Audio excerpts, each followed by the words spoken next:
हम लोग गुप्तोत्तर काल पढ़ रहे थे कल, और हर्षवर्धन हम लोग ने पढ़ लिया। हर्षवर्धन गुप्तोत्तर काल में हर्षवर्धन हम लोगों ने पढ़ लिया।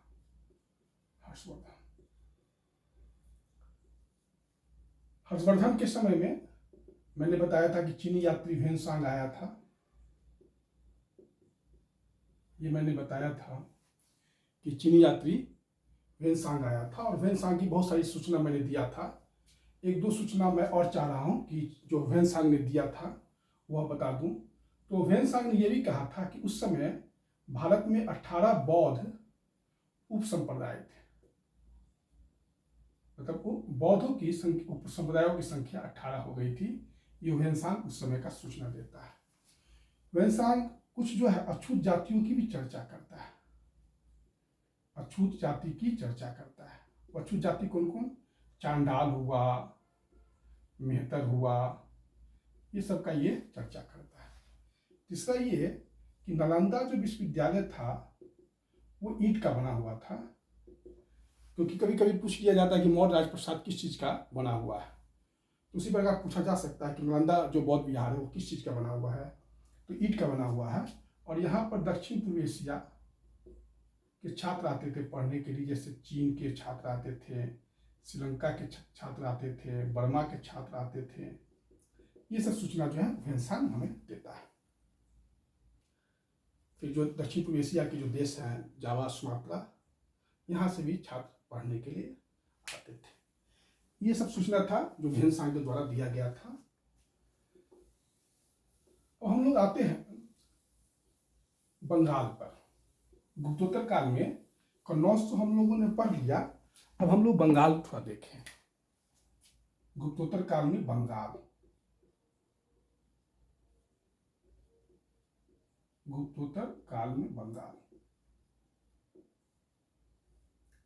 देखिए, मैंने आपको बताया था कि 550 एडी तक गुप्त काल का साम्राज्य जो था वो समाप्त हो गया। मैंने ये आपको बताया था। जब समुद्रगुप्त सीमावर्ती राज्य को पराजित करता है, मैंने बताया था समुद्रगुप्त की विजय पढ़ाते समय गुप्त शासक था जो 4वीं शताब्दी का था। तो ये मैंने आप लोगों को बताया था, और बताया था कि समतट, डवाक, ये सब का मैंने चर्चा किया था। वहाँ पर डवाक जो आज का आसाम में नौगांव का इलाका है, ये तो आसाम का क्षेत्र है, इसलिए यहाँ पर हम अंदर में नहीं जाएंगे। यहाँ से उसको कर मिलता था। तो ये सब जो था क्षेत्र, ये पूर्वी भारत का क्षेत्र था। और समुद्रगुप्त के समय बंगाल जो है प्रत्यक्ष नियंत्रण में गुप्तों के अधीन था। समतट का जो अर्थ हो गया वह आप एक तरह से मान के चलिए, जो बंगाल है उस वहाँ पर जो ब्रह्मपुत्र का जो डेल्टा का जो मैदान है, बंगाल में जो ब्रह्मपुत्र नदी का जो डेल्टा का जो मैदान है उसी को हम लोग समतट कहते हैं। इसको ध्यान में रखिएगा। समतट पढ़िएगा तो उसका अर्थ यही समझिएगा कि बंगाल और बांग्लादेश आप दोनों में आ जा सकते हैं। जो आज का बांग्ला और बांग्लादेश, उसका जो ब्रह्मपुत्र नदी का जो मैदान है उसी को समतट कहा जाता है। तो समुद्रगुप्त के समय भी ये क्षेत्र था। लेकिन 550 ईडी में जब गुप्त काल का पराभव हुआ तो यहाँ के जो सामंत थे, ये अपने आप को सामंत महाराजा कहने लगे, और इन्होंने सैन्य शक्ति का, काफी मजबूत सैन्य शक्ति का निर्माण किया। और बहुत मजबूत सैन्य शक्ति के निर्माण के कारण वहां के लोगों पर इन्होंने शासन शुरू कर दिया। ऐसा ही एक, जैसे उत्तरी बंगाल, जिसमें आप जो उत्तरी बंगाल में आप ये हो सकता काम हुआ है, ठीक, उत्तरी बंगाल में जो सामंत महाराजों ने प्रत्यक्ष नियंत्रण स्थापित कर लिया। और उत्तरी बंगाल का ही कुछ हिस्सा जो है आप कह सकते हैं कि कामरूप, जो आसाम के शासकों ने भी, जो उसका अपना हिस्सा था बॉर्डर का इलाका, वो जीत लिया। लेकिन जो उत्तरी बंगाल में आप कह सकते हैं कि सामंत महाराज ने अपना सत्ता स्थापित कर लिया। इसी उत्तरी बंगाल में 600 एडी तक आते आते गौड़ का राज्य एक शक्तिशाली राज्य के रूप में उभरा और इसी गौड़ राज्य का राजा था शशांक। इसी गौड़ राज्य का राजा क्या था? शशांक था। ये शशांक जो था शैव धर्म को मानता था और बौद्ध धर्म का ये विरोधी था। ये सब मैंने आपको बताया था। और इसने कन्नौज के शासक, नौकरी शासक ग्रह वर्मा का हत्या मालव के राजा देवगुप्त के साथ मिलकर करवाया था। और फिर ग्रह वर्मा का जो मतलब कहा जाए कि जो पत्नी का जो भाई है राजवर्धन, वह इस जब बदला लेने के लिए जाता है तो धोखे से राजवर्धन जो शशांक जो है राजवर्धन की हत्या कर देता है। ये सब कहानी मैं बता चुका हूँ, इसलिए यहाँ पर कोई रिपीट हम नहीं करेंगे। फिर हर्षवर्धन राजा बनता है। तो शशांक शैव धर्म को मानता है और ये बौद्ध धर्म का विरोधी है और बोधि वृक्ष को काट के गंगा नदी में फेंक दिया था। ये मैंने बता दिया था। शशांक की मृत्यु 619 ईस्वी में हो जाता है, ये मैंने आपको बताया था। और फिर बंगाल में एक तरह से कह सकते हैं कि यहाँ पर मत्स्य न्याय की स्थिति आ गई। मत्स्य न्याय की स्थिति आ गई। मत्स्य न्याय का अर्थ हो गया कि लॉ एंड ऑर्डर नाम का बंगाल में कोई चीज नहीं था। बड़ी मछली छोटी मछली को खा लेती है। जैसे तालाब में देखिएगा जो बड़ी मछली होती है वो छोटी मछली को खा लेती है, उसी प्रकार बंगाल का स्थिति हो गया था, मत्स्य न्याय का स्थिति हो गया था। जब चीनी यात्री ह्वेनसांग बंगाल गया तो वहां 4 स्वतंत्र राज्य को पाया। जब चीनी यात्री ह्वेनसांग बंगाल गया तो वहां 4 स्वतंत्र राज्य को पाया। कौन कौन राज्य था? तो पुंड्रवर्धन का अर्थ हुआ उत्तरी बंगाल और बांग्लादेश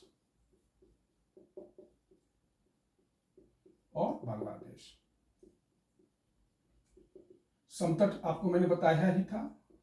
जो ब्रह्मपुत्र नदी का जो डेल्टाई क्षेत्र है उसको समतट कहा जाता है। और कर्णस्वर्ण और ताम्रलिप्ति। ह्वेनसांग ने कहा कि यहाँ पर 4 जो है स्वतंत्र राज्य थे, पुंड्रवर्धन, समतट, कर्णस्वर्ण और ताम्रलिप्ति। और बंगाल में एक तरह से कह सकते हैं कि मत्स्य न्याय की स्थिति लगभग शशांक की मृत्यु के 100 साल तक बना रहा। इसी मत्स्य न्याय की स्थिति में 750 एडी में वहां की जनता ने, बंगाल की जनता ने गोपाल नाम के व्यक्ति को राजा निर्वाचित किया। 750 एडी में गोपाल नामक व्यक्ति को राजा निर्वाचित किया। क्योंकि मत्स्य न्याय की स्थिति हो गई थी, इसलिए वहां की जनता थक कर गोपाल नामक व्यक्ति को राजा बनाया। ये गोपाल नामक व्यक्ति ने पाल वंश का स्थापना किया। ठीक, ये पाल वंश का स्थापना किया। ये पहला निर्वाचित राजा था। अगर प्राचीन भारत में देखिएगा कि निर्वाचित राजा कोई था तो वो था गोपाल ही था। ठीक, बाकी सभी राजा निर्वाचित नहीं होते थे, वो मनोनीत होते थे, लेकिन ये निर्वाचित राजा था। इसको ध्यान में रखिएगा। परीक्षा में पूछ सकता है कि कौन सा राजा निर्वाचित था, तो आपका आंसर होगा गोपाल। ये बौद्ध धर्म को मानता था। किस धर्म को मानता था? बौद्ध धर्म को मानता था। और उदंतपुरी में एक विहार का स्थापना किया। उदंतपुरी में इसने विहार का स्थापना किया। गोपाल ने पाल वंश का स्थापना किया और ये बौद्ध धर्म को मानता था। उदंतपुरी में एक विहार, बौद्ध विहार का इसने स्थापना किया। इस गोपाल के बाद ये गोपाल का शासन था 770 एडी तक। ठीक, 770 एडी में राजा बनता है आपका इसका बेटा धर्मपाल। इसका बेटा धर्मपाल जो है राजा बनता है। और इसका शासन जो है 810 एडी तक है। ये भी जो है बौद्ध धर्म को मानता है। ये भी जो है बौद्ध धर्म को मानता है। और इसने परम सौगात का उपाधि लिया। बौद्ध धर्म को मानता था और परम सौगात का उपाधि लिया। इसके दरबार में हरिभद्र नामक विद्वान, बौद्ध विद्वान रहते थे। ठीक, इसने जो है धर्मपाल ने विक्रमशिला विश्वविद्यालय जो बिहार में है, विक्रमशिला विश्वविद्यालय और सोमपुर बिहार, सोमपुर पहाड़पुर में है, बिहार में ही है, और विक्रमशिला भागलपुर के पास है। ये दोनों बौद्ध बिहार का स्थापना कराया, विक्रमशिला बिहार और सोमपुर का स्थापना करवाया। धर्मपाल का जो एक 11वीं सदी का गुजराती कवि है, उसका नाम है सोढ़ल।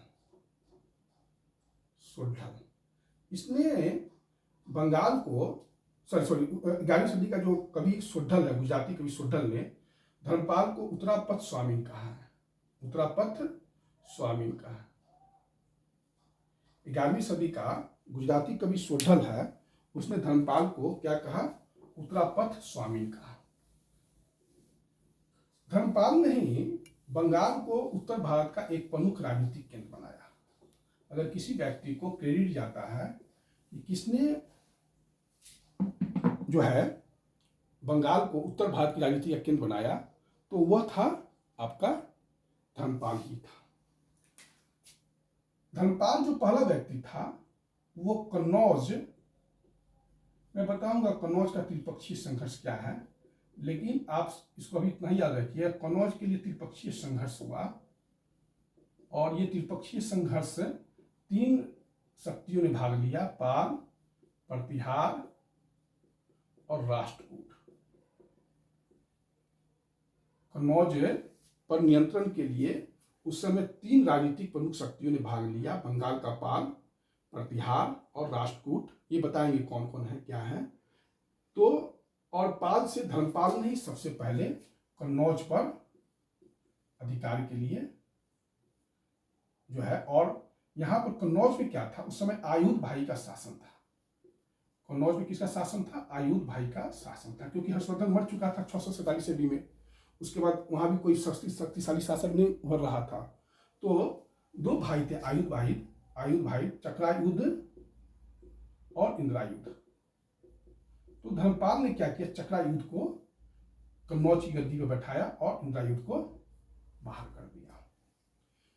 तो ये कहानी हम बताएंगे अलग से, त्रिपक्षीय संघर्ष क्या है, कौन जीता, क्या हारा, लेकिन अभी आप लोग इतना ही समझिए। धर्मपाल का शासन 770 ईडी से 810 ईडी तक है, और बाकी चीज मैंने आपको सूचना दे दिया। धर्मपाल ने बोध गया में, बौद्ध धर्म को तो मानता ही था, बोध गया में एक मंदिर का स्थापना करवाया था, चतुर्भुज महादेव मंदिर का स्थापना। बोध गया जाइएगा तो एक मंदिर मिलेगा, चतुर्भुज महादेव मंदिर, ये धर्मपाल ने ही बनाया था। तो इसको थोड़ा सा आप लोग ध्यान रखिएगा। धर्मपाल के बाद जो शासक बनते हैं वो बनते हैं देवपाल। धर्मपाल के बाद शासक कौन बनते हैं? देवपाल। देवपाल जो है 810 ईडी से 850 ईडी तक शासक था। ठीक।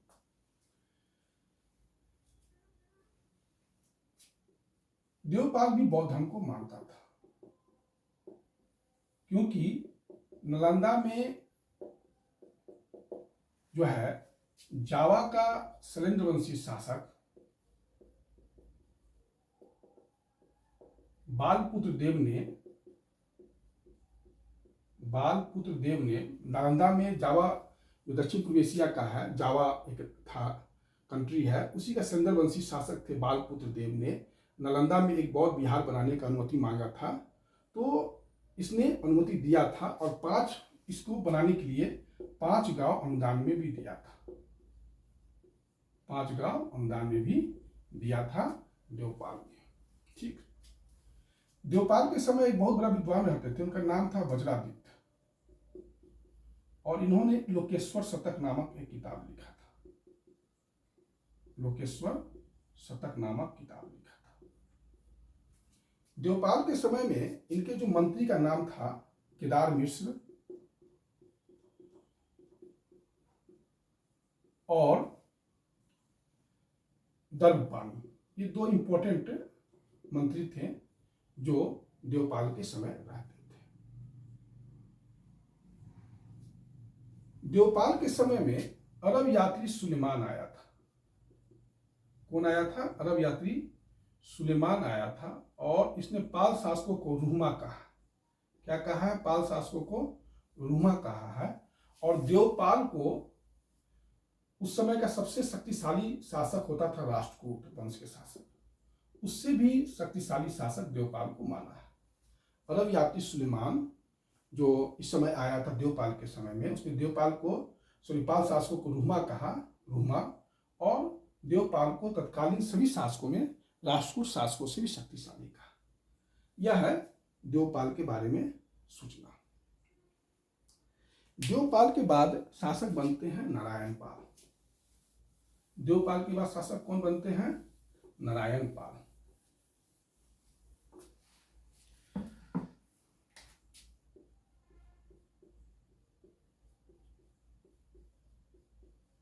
नारायण पाल के साथ ये जो था प्रतिहार शासक मिहिर भोज और महेंद्र पाल दोनों से पराजित हो गया। प्रतिहार शासक मिहिर भोज और महेंद्र पाल दोनों से ये पराजित हो गया नारायण पाल। नारायण पाल के बाद जो शासक बनते हैं उनका नाम है राज्यपाल। और राज्यपाल जो था ये राष्ट्रकूट शासक से वैवाहिक संबंध स्थापित करता है। राष्ट्रकूट शासक से वैवाहिक संबंध स्थापित करता है। राज्यपाल के बाद जो शासक बनते हैं वो बनते हैं महिपाल। महिपाल का जो समय है वो 998 एडी से 1038 एडी। महिपाल ने बौद्ध विद्वान आतिश दीपंकर को कहाँ भेजा? तो तिब्बत भेजा। बौद्ध विद्वान आतिश दीपंकर को तिब्बत भेजा महिपाल ने। महिपाल को कहा जाता है दूसरा पाल वंश का संस्थापक। दूसरा पाल वंश का संस्थापक किसको कहा जाता है?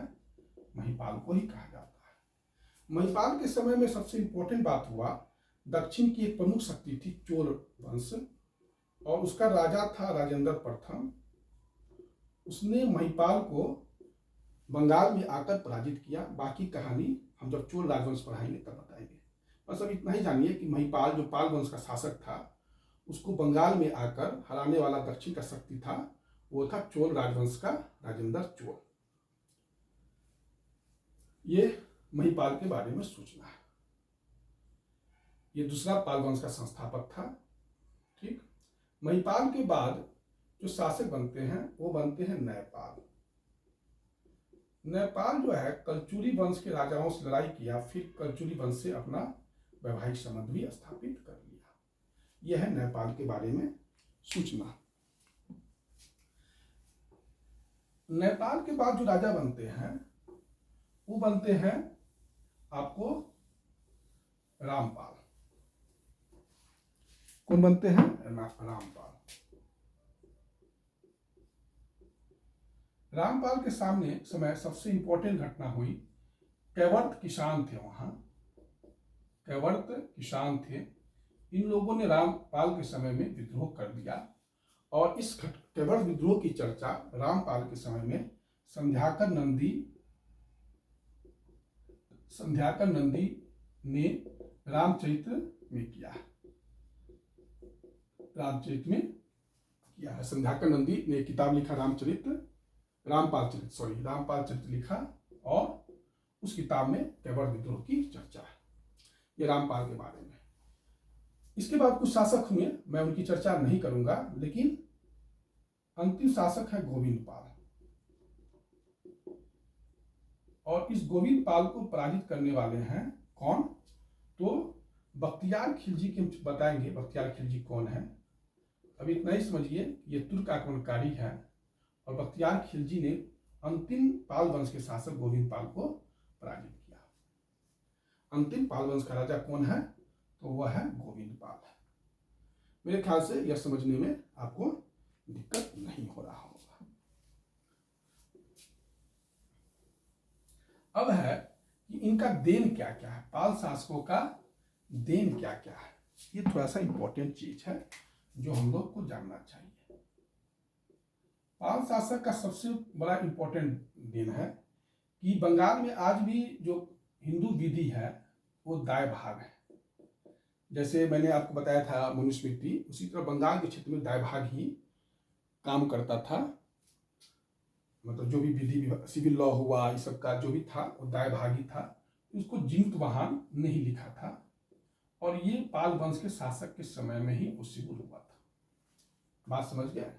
दाय भाग जो हिंदू विधि विधान की पुस्तक है, उसको लिखने वाले जीवित वाहन पाल वंश के समय ही लिखा था। उसके बाद इस समय कांस्य कला में काफी डेवलपमेंट हुआ, कांस्य की मूर्तियां काफी बनी, और धीमन और बिठपाल मूर्ति बनाने में, कांस्य मूर्ति बनाने में काफी इंपॉर्टेंट व्यक्ति थे, धीमन और बिठपाल। उसके बाद इस समय जो चित्र बनते थे वो तारपत्र पर बनते थे। उस क्षेत्र में जाइएगा, बिहार के क्षेत्र में या बंगाल के क्षेत्र में, तो तार का पेड़ होता है जिसमें तारी निकलता है, उसी में तारपत्र पर ही चित्र बनाए जाते थे। उसके बाद इस काल में बहुत बौद्ध विद्वान को तिब्बत भेजा गया, जैसे संरक्षित, दीपंकर, आतिश, कमलशील, ये सबको जो है भेजा गया था।